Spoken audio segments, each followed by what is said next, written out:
Olá, bem-vindo ao Papo com o Editor dessa semana. Eu sou Lorena Rodrigues, editora do Broadcast. Estou aqui com o repórter Tamiro Silva Júnior e com a secretária de Meio Ambiente, Infraestrutura e Logística do Estado de São Paulo, até ali aqui porque eu carreguei nome, Natália Rezende. Secretária, muito obrigada, viu, pela aceitar nosso convite. Está aqui com a gente nos estúdios da TV Estadão hoje. Eu que agradeço o convite, a participação. Para mim é uma honra, um prazer imenso estar aqui com vocês. E sempre que precisar, é só chamar que a gente vem.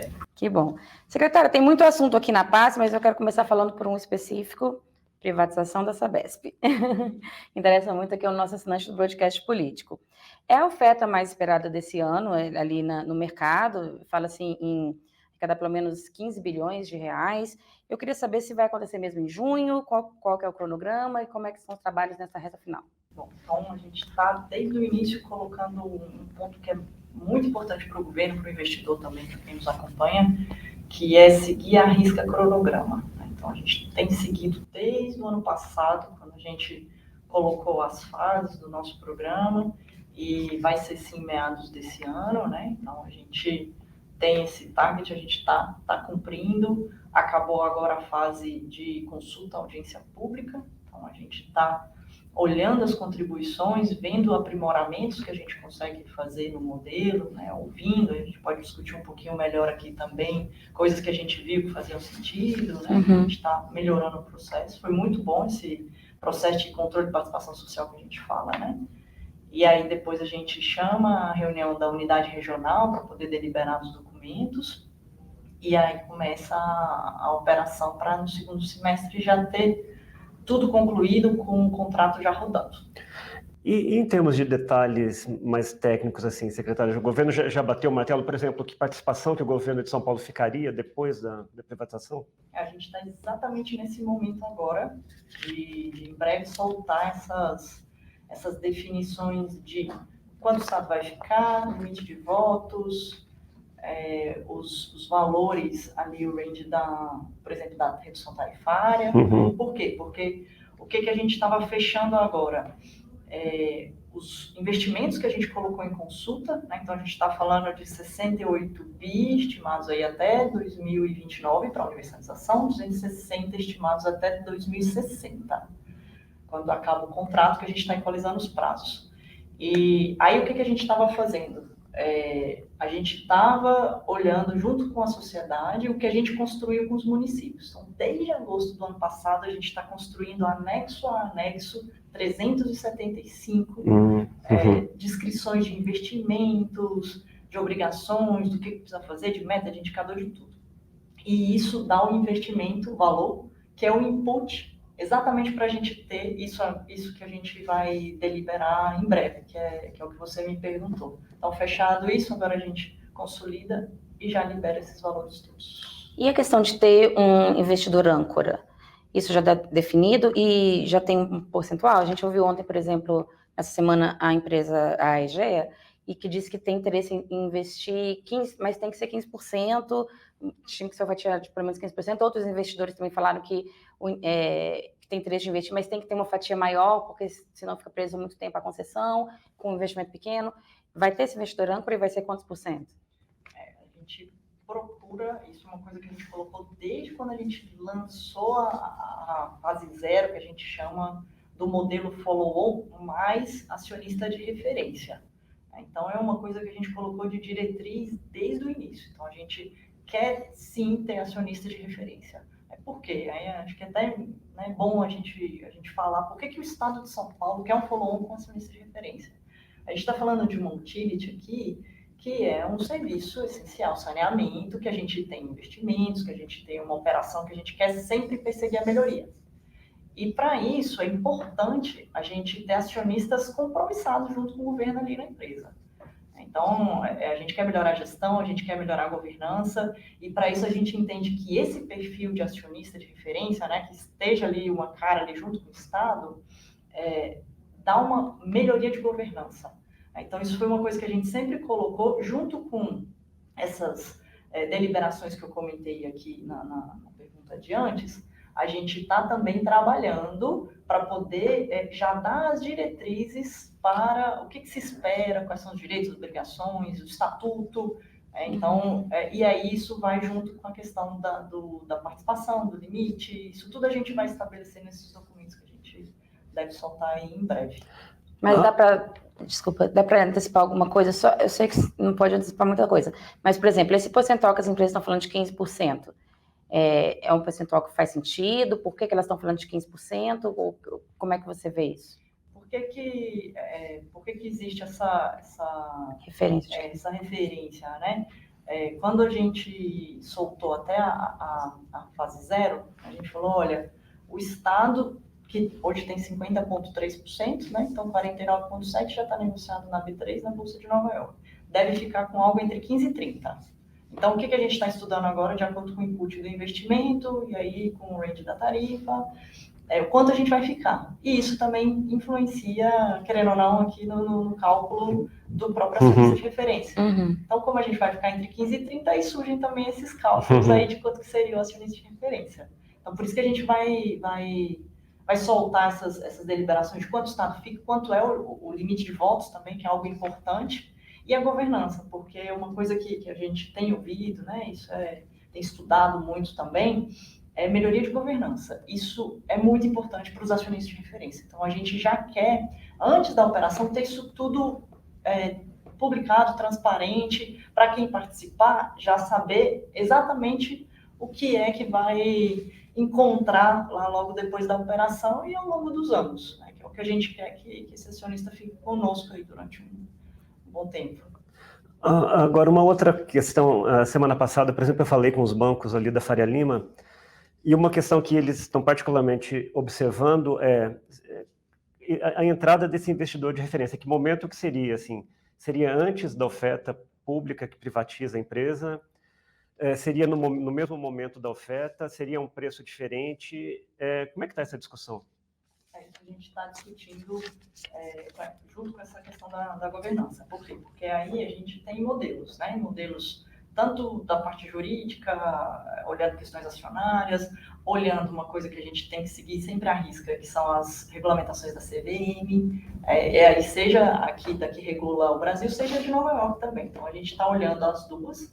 Para quê? Para a gente entender como é que a gente consegue, primeiro, dar essas diretrizes de uma forma bem clara, de governança, etc., e no próprio follow-on, porque a gente está falando aqui de um follow-on. Então, a gente aprovou um follow-on que, no limite, é uma venda subsequente de ações, uma capitalização. E aí é isso. Então, tudo que a gente está discutindo diz respeito a como, no âmbito de um follow-on, eu consigo trazer esse acionista de referência que já vai saber as suas diretrizes, já vai ter ali a governança pré-estabelecida. E aí tem modelos. Aí o que a gente está estudando é exatamente isso. Então, como deixar as regras claras. Para o investidor isso é muito importante, você dá previsibilidade. Seja no curto prazo agora da operação que a gente vai dar, e também ao longo do tempo com a governança. E tem algum critério assim, específico para escolher esse investidor de referência? Assim, se for um fundo, a gente prefere um investidor estratégico, por exemplo, uma empresa de saneamento, ou uma empresa, um conglomerado e tal, ou a gente tem preferência por um fundo, por um investidor mais financeiro, ou não tem essa, ou ainda está sendo discutido? O que a gente quer do acionista, acionistas de referência, eu vou colocar assim, né? Porque podem ter ali, né, funções, né? A gente precisa de acionistas compromissados com o objetivo do governo, do Estado, e aí isso, seja a universalização até 2029, que é uma coisa que a gente colocou na lei e é o objetivo do Estado, né? Até 2029 a gente tem universalização, e também a prestação do serviço. Né? Então, qualidade na prestação do serviço, e para isso eu preciso não necessariamente de um operador, tá? Então, a Sabesp já é uma boa operadora, ela já tem um corpo técnico muito qualificado. Quando a gente pensou nesse modelo de follow-on, foi considerando isso também. Por outro lado, a gente tem ali um gap, uma oportunidade de melhoria de gestão muito grande. Então, quando a gente brinca que quando a gente apertar ali o gatilho de tirar as amarras estatais, a gente vai ter uma agilidade, uma celeridade muito maior na contratação. E eu preciso de acionistas que me ajudem também a potencializar isso. Então, a gente procura esse perfil, e aí é um perfil que a gente pode encontrar em várias uniões, vou colocar assim, de fundos, de investidores, de operadores, enfim. E às vezes, por exemplo, uma empresa como a EGEA pode fazer uma parceria com um fundo para financiar, né? Entrariam em conjunto, talvez. A gente ouve, né? A gente vê aí primeiro, um interesse muito grande, né? Isso é uma coisa que a gente vê. Por quê? Porque a gente tem feito um processo muito bem estruturado, um processo muito robusto. Aí, seja da parte da concessão, do contrato de concessão, que a gente está fazendo uma série de melhorias regulatórias, de investimento, dando mais previsibilidade, seja também dessa questão da governança dentro da empresa, que é isso que a gente vai soltar com mais previsibilidade em breve. Então, a gente vê interesse e a gente vê várias movimentações, seja de operadores, seja de fundos, seja de fundo. Para a gente sempre chega também uns boatos, assim, Mas vai ter um peso maior para conhecimento técnico ou para capacidade de pagamento? Um desses dois vai pesar mais?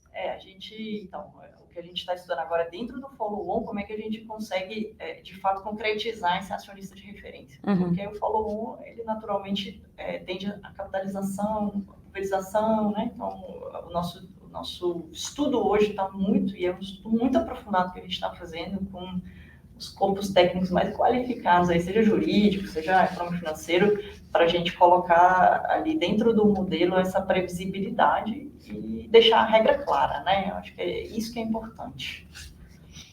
Uma pergunta mais na seara política. O presidente da Câmara Municipal de São Paulo, Milton Leite, disse que o governo não tem votos para aprovar a privatização na Câmara Municipal. Primeiro eu queria entender, é necessária aprovação na Câmara Municipal de São Paulo, em outras prefeituras, onde vocês vão procurar que tenha um projeto de lei aprovado nas câmaras municipais, e como é que você vê essa questão de São Paulo de não ter voto na Câmara Municipal? Então, a gente vem conversando muito com o município de São Paulo desde o ano passado, na parte técnica, com o prefeito, com a Câmara, entendendo as necessidades, as preocupações, e são preocupações que estão muito alinhadas com a do Estado também. Então, vou citar um exemplo aqui.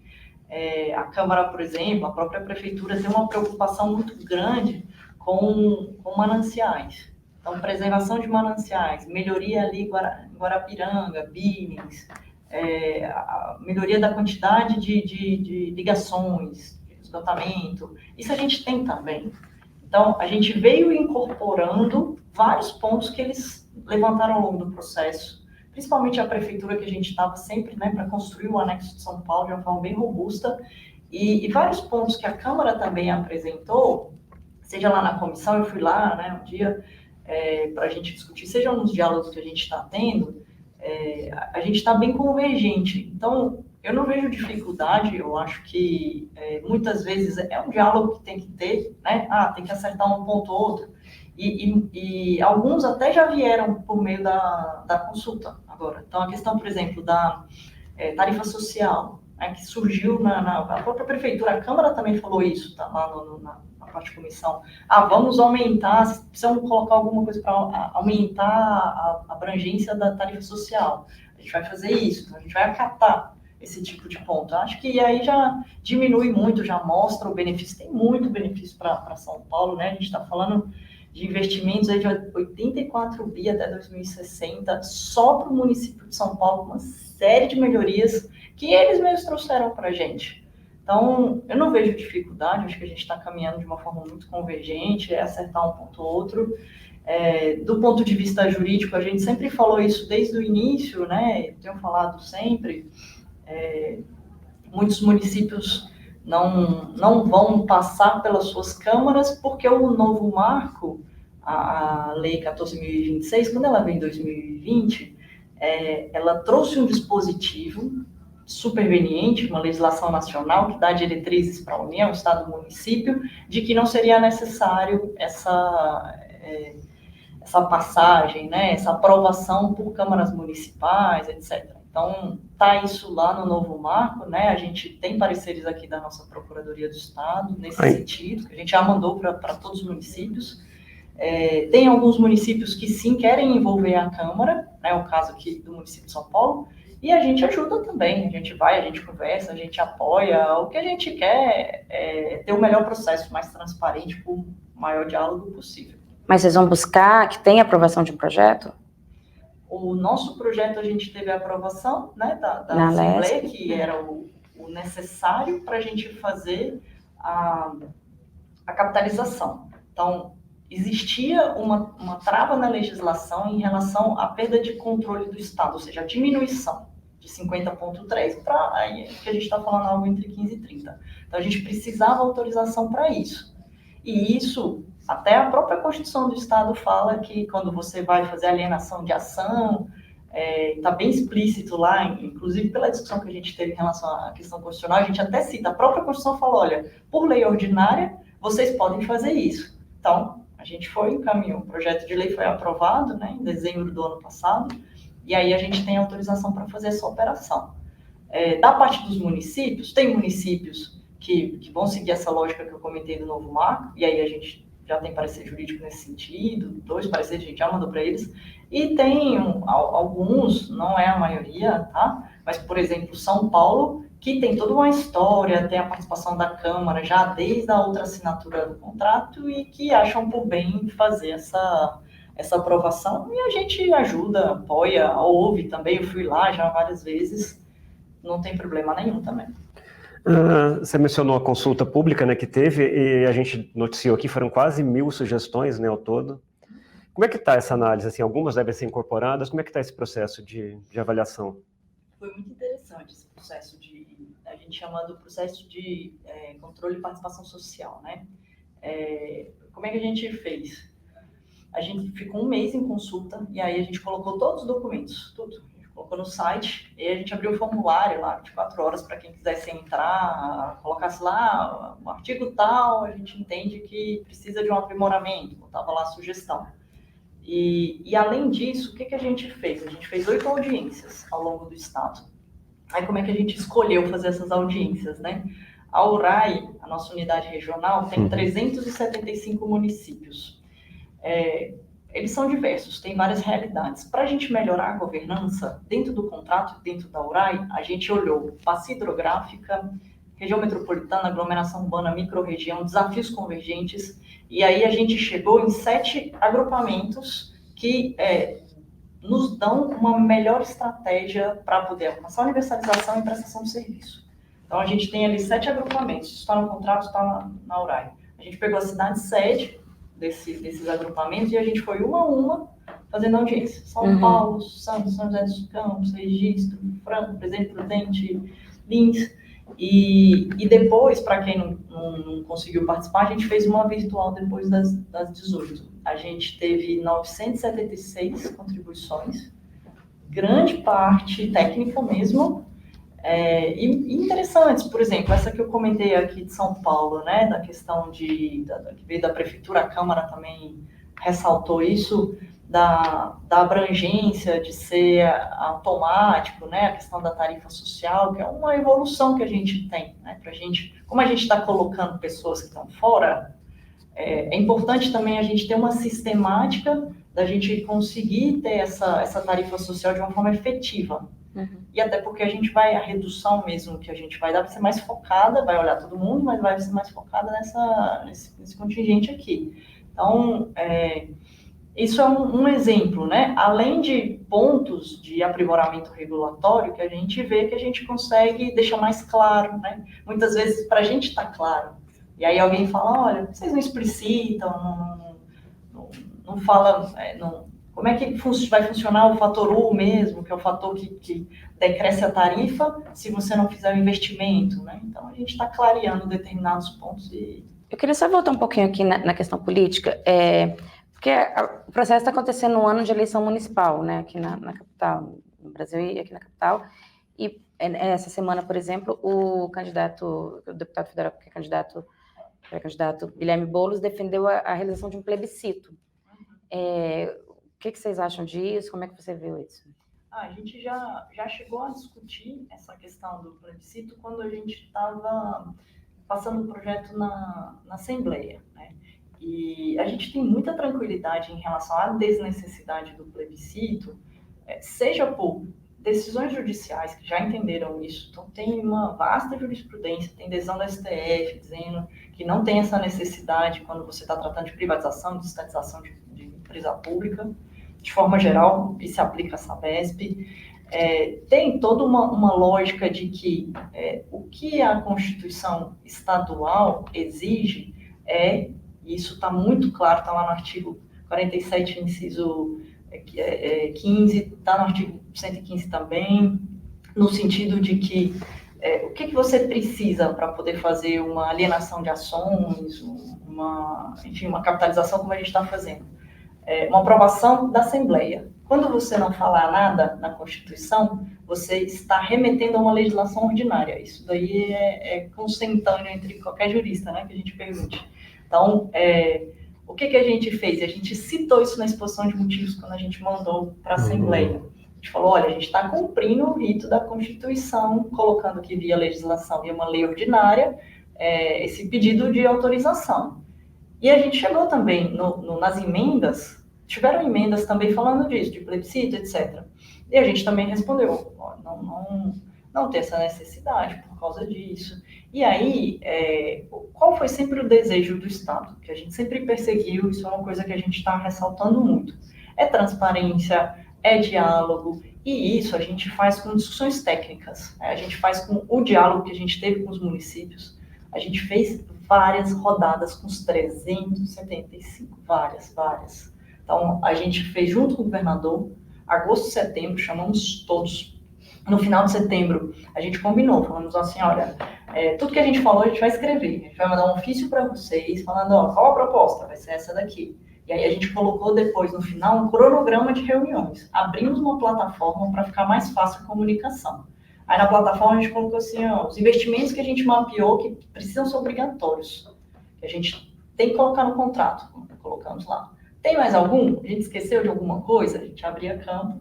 E aí na reunião presencial a gente ia um a um, área técnica, olhando. E isso várias vezes.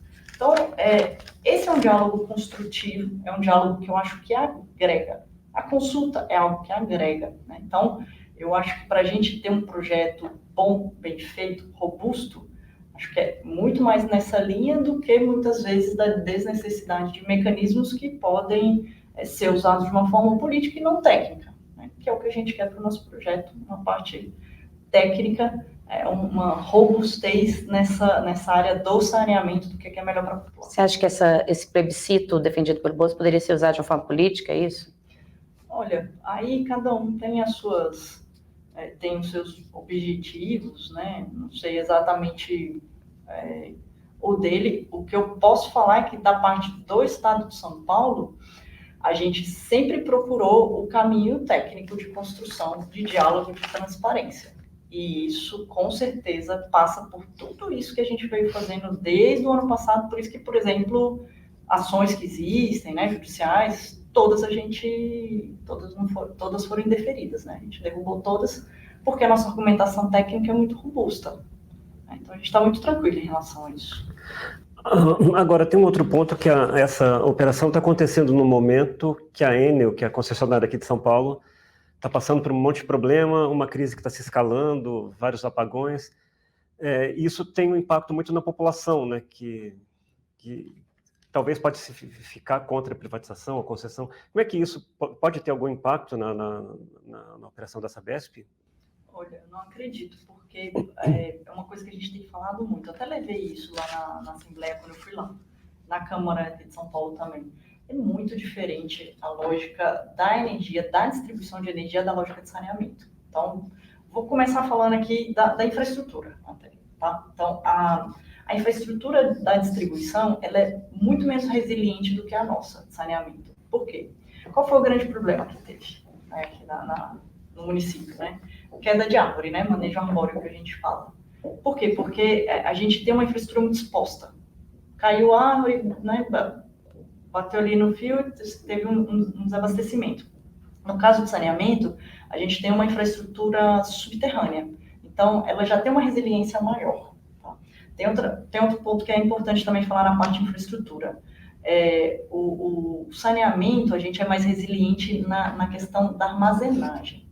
No setor elétrico, a gente não consegue armazenar via bateria, por exemplo.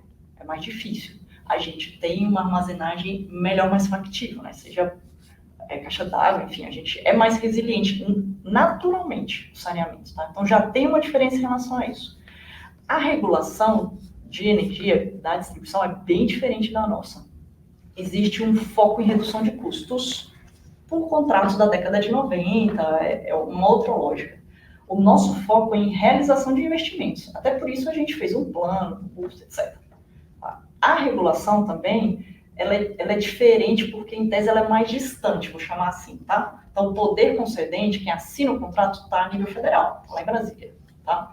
A gente é poder concedente, Estado, município. A nossa regulação ela é local, a gente está aqui mais em cima. É diferente, a gente tem uma ingerência muito maior. Então, mesmo com todas essas diferenças, se vocês olharem no plano regional que está junto lá dos documentos, que a gente está fazendo tudo casado, né? Plano regional, contrato, tudo junto, para ser harmônico, porque hoje não é, né? Hoje nem tem, na verdade, plano regional, são vários planos municipais apartados. Tem um capítulo só de plano de contingência, de emergências. Então, a gente teve essa preocupação tanto no plano regional de colocar isso, mesmo sendo diferente, e nos investimentos também, para a gente ser mais resiliente a longo prazo. Então, tem investimento nesse sentido também. E em relação aos investidores, porque, por exemplo, com essa situação da Enel, o ministro de Minas e Energia, Alexandre Silveira, chegou a falar que a Enel pode perder a concessão e queria analisar isso. Os investidores não ficam assustados nesse ambiente para entrarem numa privatização, por exemplo, da Sabesp? Eu entendo que não, porque o que está acontecendo a nível federal? Está tendo toda uma, em virtude de tudo que está acontecendo, que a gente está vendo com a Enel, uma discussão sobre caducidade.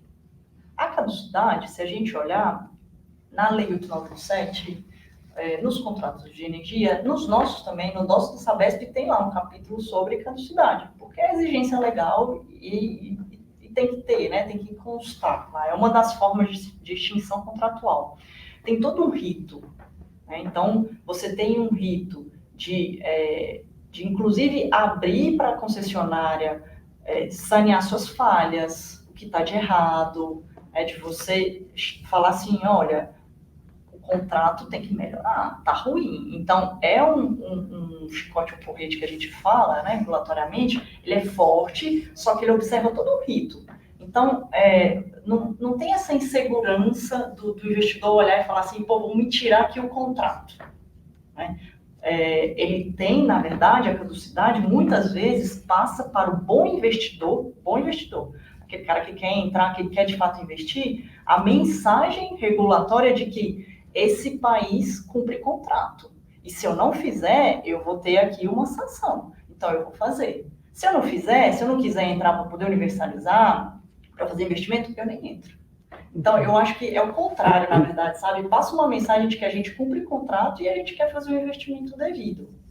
Eu vejo por esse lado. E vocês pretendem, no processo da Sabesp, falar com o investidor estrangeiro, assim, lá fora, fazer roadshows em Europa, Estados Unidos? Tem esse plano? Sim, dentro do nosso cronograma tem uma fase de roadshow internacional e a gente já está planejando, né? A gente quer agora acabar as contribuições, a gente vai soltar um relatório, né, com todas as contribuições, com todas as respostas. Depois a gente vai chamar o Conselho Deliberativo da Unidade Regional, com sociedade civil, município, para poder deliberar. E aí, possivelmente, a gente vai fazer esse roadshow antes da operação para poder explicar, falar. A gente já tem tido um diálogo muito grande desde o ano passado, né, com as preocupações devidas aí que a gente tem que ter para ser uma empresa aberta, né, a gente sempre tem esses cuidados, essas preocupações, mas a gente vai fazer sim. Tá? Secretário, falando de outra empresa agora que vocês querem privatizar, a EMAI, é a primeira grande privatização do governo Tarcísio, né, as propostas vão chegar no dia 15, como é que está o interesse? A gente tem ouvido que tem muita empresa de olho. Queria saber qual é a percepção do governo sobre o interesse e se o leilão está mantido para o dia 19. Com certeza, mantido. Reta final, então. Reta final, nossa primeira privatização, tem muito interesse, é o que a gente tem sentido. E é engraçado porque no ano passado, quando a gente começou a falar das privatizações do portfólio do Estado de São Paulo, que está ultrapassando 200 bi aí de investimentos, se a gente olhar, né, em vários âmbitos. Muitas vezes havia até um desconhecimento da EMAI, até do objetivo que ela faz, né? E aí, quando a gente começou a falar, né, a mostrar da potencialidade, então, poxa, a gente está falando de uma empresa que tem um potencial de geração de 961 megawatts. É muita coisa. É uma Henry Border que tem uma das maiores quedas livres do mundo, né? Uma potencialidade de 889 megawatts, hoje não produz tanto porque tem que melhorar. E a gente acha que essa eficiência na mão do privado vai vir, né, na geração, que já é um setor aqui, depois do unbundling, da desverticalização que fizeram na energia, um setor que já é mais privado mesmo, né? Então, quando a gente começou a explicar, falar, mostrar os ativos, tanto a Henry Border quanto os outros que tem, né, no âmbito ali da EMAI, a gente viu crescer o interesse. Então, foi um interesse progressivo. Se vocês olharem a audiência que aconteceu no final do ano passado, também muitas contribuições. Então, muitas contribuições a gente também colocou no edital que a gente publicou, já considerando o estudo que a gente fez. Muita busca no data room também. Então, a gente sente esse interesse muito forte e tem, de fato, uma potencialidade. A gente consegue ter muita sinergia entre a própria política de energia do Estado que a gente está fazendo, né? Mirando até 2050, energia limpa, a gente tem um potencial muito forte aqui no Estado. E com certeza a EMAI entra também nesse campo. E vai ser um sucesso aí. Deus quiser, no dia 19, vamos fazer nosso leilão. Falamos muito de Sabesp, falamos de EMAI. Depois dessas duas, qual que é o próximo passo dessa agenda de privatização, de concessão do governo paulista? Olha, a gente tem um portfólio de concessões de rodovias, né, muito forte. A gente tem o litoral também, vai fazer uma PPP, né, uma mudança do modelo de concessão comum para parceria público-privada, que pega Mogi Bertioga, Rio Santos, né, 088, 98 a 055, que também a gente vê muito interesse, né, vai acontecer também nesse mês de abril. Tem várias outras que a gente tem colocado dentro de um cronograma, seja de curto e médio prazo. Por quê? Porque o investidor, ele procura um portfólio normalmente. Então, a gente tem que se preocupar em não só soltar uma que vai ser daqui a alguns meses, né, nesse ano, por exemplo, mas soltar um portfólio até para o investidor se preparar, considerando os ativos os vários ativos que a gente tem, que a gente quer fazer concessão. Então, tanto na parte de rodovia, seja essa do litoral, seja mais de 1.800 quilômetros de rodovias que estão acabando o seu prazo, Renovias, Via Oeste, e a gente está colocando em sinergia trechos do DR, mais de 1.271 quilômetros de trechos do DR junto, que a gente vê que tem sinergia, melhora o orçamento do Estado, e a gente consegue colocar nessas concessões. Também, travessias litorâneas que a gente vai fazer no segundo trimestre do ano que vem para melhorar, onde a gente tem uma estrutura que precisa de mais eficiência. Ela é uma estrutura que está precária até pelo histórico e precisa da gente melhorar. Então, a gente está falando em Ilhabela, São Sebastião, Santos Guarujá, o túnel também, Santos Guarujá, PPP, que a gente está em colaboração com o governo federal, além das PPP sociais, né, que estão sendo tocadas no âmbito do nosso, de aprovação do conselho que a gente fez aqui, do Conselho de Parcerias do Estado, de infraestrutura hídrica, enfim, tem um portfólio bem robusto aqui do Estado, que a gente está mirando aí até 2026. Secretária, a gente teria muito assunto ainda para abordar, mas infelizmente já me sinalizaram ali que já estouramos nosso tempo. Queria agradecer a presença aqui no estúdio da TV Estadão, agradecer ao Altamiro porque me acompanhou aqui na entrevista. Muito obrigada. A gente que agradece, eu fico muito feliz de estar aqui com profissionais tão competentes como vocês. A gente fica feliz de ter debates de qualidade como esse. Sempre que precisar, pode me chamar que eu venho aqui. E obrigada aos assinantes do Broadcast Político. Até mais.